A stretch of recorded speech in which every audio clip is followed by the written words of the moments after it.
In a different city, miles away, Haley's scribbled motel registry included a strange entry.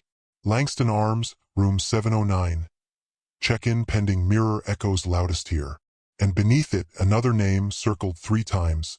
The night clerk. No one knows who they are. No photograph. No social media. But one forum post from a haunted hospitality thread claims this. He works the late shift. Doesn't ask questions. Always gives you the room you deserve. Not the one you ask for. And one final note from Haley herself. If you meet him, you're already too late. It was supposed to be an uneventful drive back from a peaceful weekend. The farmhouse I had stayed at was serene, nestled in the countryside, far from the chaos of daily life. Open fields stretched for miles, and the hum of insects under the soft sunset was the only sound for hours. The winding road home took me through empty lanes, scattered with the occasional dilapidated barn or rusted tractor. But as night began to creep in, the comforting scenery gave way to a growing unease. I hadn't passed another car for what felt like an hour, and my phone signal had completely vanished. The dashboard clock ticked past 10 p.m. when the headlights caught something. A neon sign glowing faintly through the trees. Motel. It looked barely operational, but I was too tired to keep driving. I told myself it was just for a few hours. I should have kept driving. Many of us have been there, tempted to pull into a seedy motel just for some rest. But there's something uniquely vulnerable about rural motels at night.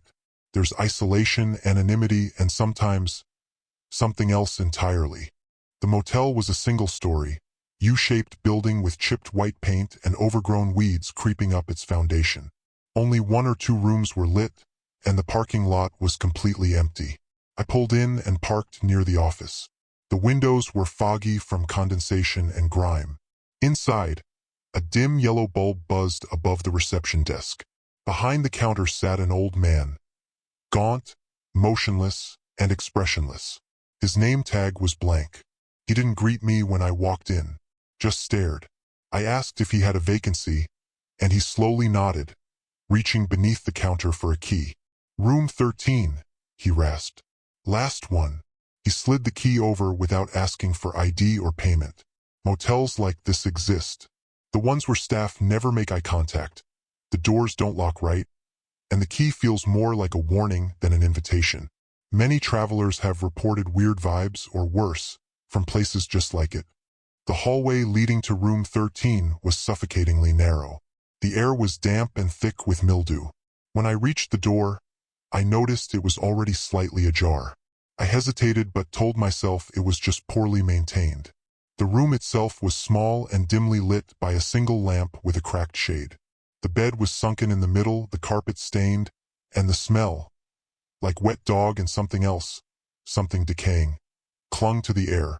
On the nightstand, a Gideon Bible was open to a random page, and the mirror above the dresser was smeared, as if someone had been trying to erase fingerprints. I closed the door and locked it, or at least tried. The bolt didn't catch. There are certain red flags in old motels. Unlocked doors, open Bibles, mirrors that feel watched. Sometimes, these places seem frozen in time, untouched since something awful happened. I sat on the edge of the bed, not sure if I was just tired or if I was truly feeling something wrong. The silence in the motel was unnatural. No traffic, no voices, not even insects outside. I reached for my phone. Still no signal. That's when I heard it. A soft thump from the bathroom. I froze. It wasn't loud, just deliberate. I crept toward the bathroom door, heart pounding in my throat. I pushed it open. Nothing. But the air was colder. On the bathroom mirror, words had begun to appear, as if being written by an invisible finger. Don't sleep. In many hauntings, mirrors are considered portals or gateways, symbolic and literal thresholds. Words appearing in condensation or scratches have been reported across countless cases. Don't sleep might be a warning or a threat. Sleep was no longer an option. I sat upright in the bed, fully clothed, my bag at my feet. I kept glancing at the corners of the room, the shadows seeming to throb and move subtly with each passing second. Then, one of the shadows shifted. It wasn't my imagination. Something was in the far corner, crouched, hunched low like an animal. I could make out the faint outline of limbs. Two long fingers splayed across the carpet like black spider legs. His head slowly turned in my direction. Couldn't see a face, just void, an absence where a face should be. Shadow people, faceless entities. These reports are not isolated. Often, people under stress or in altered states report seeing them, but they share too many consistent details for it to be coincidence. This wasn't sleep paralysis. I was fully awake. I stayed frozen for what felt like forever, staring at that shadow thing in the corner. I didn't blink. I didn't move. I just watched, waiting to see if it would come closer. But then, just like that, it was gone. Like it was never there. The room was still. I rubbed my eyes, unsure of reality. Then I glanced at the alarm clock on the nightstand. 3:12 nachts. The red numbers glowed faintly. I lay back, eyes wide open, counting the seconds. Minutes passed. Then I looked again. 3:12. I blinked. Still 3:12. 10 more minutes.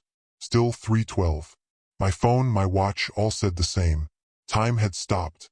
In paranormal lore, 3 a.m. is known as the devil's hour, a time when the veil between worlds is at its thinnest. But for time itself to stop, that crosses into a deeper terror, a place where the normal rules of the universe no longer apply. Then it began, a whisper.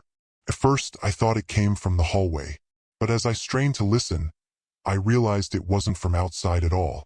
It was coming from the wall, directly behind the headboard. A low murmur, barely words, repeating, "He sees you.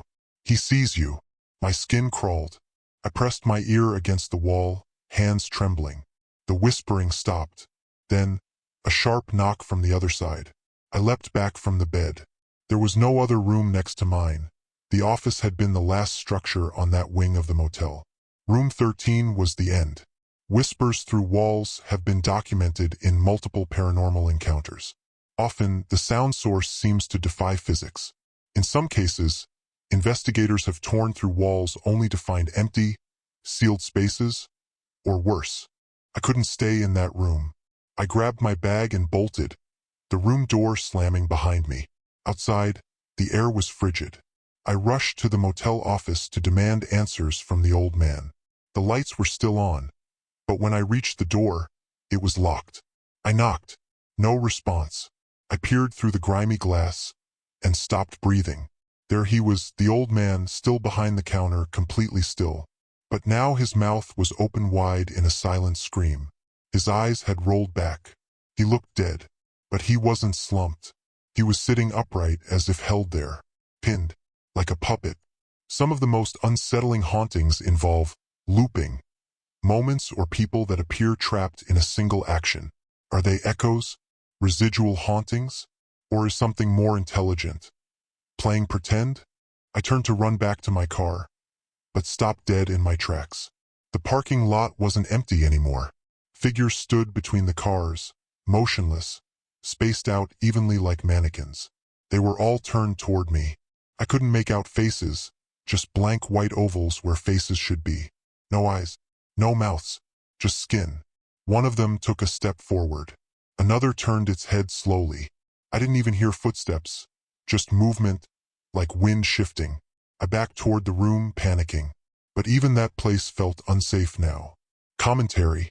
This detail, faceless entities, is common in terrifying dreams and real-life sleep paralysis accounts. In folklore, they're often considered spirits that have lost identity or stolen it. When they move together in silence, it's not just disturbing. It's predatory. I sprinted back to room 13, not because I wanted to, but because there was nowhere else to go. The hallway seemed darker than before, longer. The room door was closed now, and when I tried the key, it wouldn't turn. I banged on the door. I yelled. Behind me, I heard footsteps approaching. Slow, deliberate, getting closer. I turned around, no one there. But the footsteps didn't stop. They just kept coming. Then suddenly, the door to room 13 creaked open on its own. Inside, the lights were off. Darkness poured out like smoke. I hesitated and something pulled me in. Doors that open on their own are classic horror tropes, but when combined with sensory experiences like phantom footsteps or being physically moved, it escalates into what researchers call intelligent haunting or malevolent force manifestations. As the unseen force yanked me into room 13, I stumbled forward, but what I fell into was not the same room I had left. Gone were the dated floral curtains and flickering lamp. Instead, the space was impossibly wide and cold, the walls blackened and wet, like stone. The floor was no longer carpeted but felt rough, like dirt or bone.